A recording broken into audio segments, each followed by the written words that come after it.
सोचिए आप एक ऐसे भारत में खड़े हैं जहाँ पर मंदिर तो है लेकिन उनमें वो जीवन नहीं है। लोगों के दिलों में आस्था भी है लेकिन वो बिखरी हुई है। ऐसे में इतिहास में एक महिला का नाम उभर कर सामने आता है जिन्होंने न केवल मंदिर बनवाए बल्कि सनातन को एक बार फिर से खड़ा कर दिया। उनका नाम है अहिल्याबाई होलकर। बात करते हैं 18th सेंचुरी के भारत की।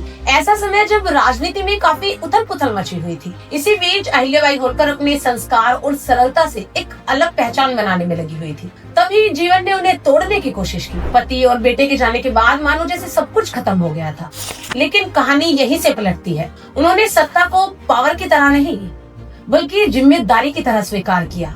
उन्होंने समझा कि सनातन में मंदिर केवल इमारत नहीं है बल्कि हमारी असली पहचान है। चाहे वो काशी विश्वनाथ टेम्पल हो, सोमनाथ टेम्पल हो, यहीं से वो कहानी शुरू होती है जिसने केवल राज नहीं पूरे सनातन की दिशा बदल दी। बात उस समय की है जब कई प्राचीन मंदिर या तो पूरी तरीके से नष्ट हो गए थे या फिर उनकी देखभाल नहीं हो पा रही थी। तभी अहिल्याबाई होलकर ने इस स्थिति को सुधारने का निर्णय लिया। उन्होंने इसे धार्मिक तौर पर नहीं बल्कि सिविलाइजेशनल जिम्मेदारी के रूप में देखा। उन्होंने कोई बड़ी बड़ी घोषणा या प्रचार नहीं किया बल्कि चुपचाप रिस्टोरेशन का काम शुरू किया। उन्होंने 1780 में काशी विश्वनाथ टेम्पल का पुनर्निर्माण कराया।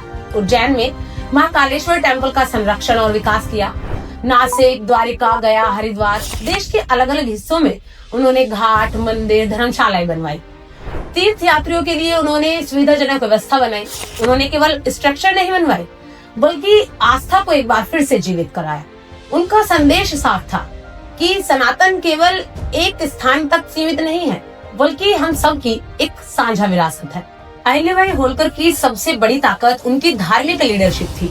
उन्होंने सनातन को कभी सीमाओं में नहीं बांधा था बल्कि उसकी अलग अलग परंपराओं को अपनाया। उन्होंने हर तीर्थ को इक्वल इम्पोर्टेंस दी, संतों और विद्वानों का सम्मान किया और धर्म से जुड़ी एक्टिविटीज को सेफ और रेस्पेक्टफुल बनाया। लेकिन महत्वपूर्ण बात ये थी कि उन्होंने लोगों को कभी बांटने की कोशिश नहीं की। उनके लिए सनातन का मतलब था अलग अलग रूप लेकिन आत्मा एक ही।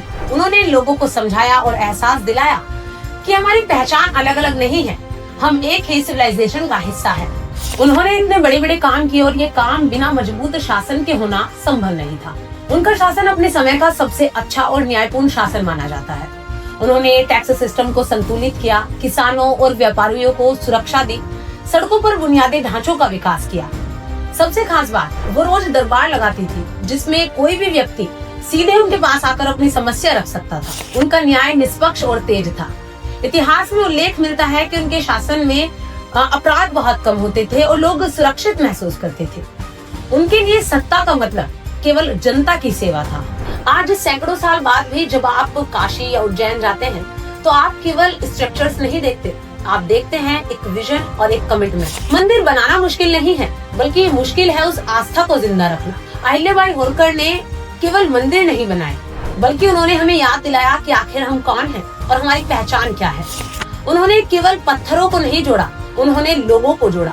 उन्होंने केवल इमारतें नहीं उठाई, उन्होंने उठाई हमारी पहचान।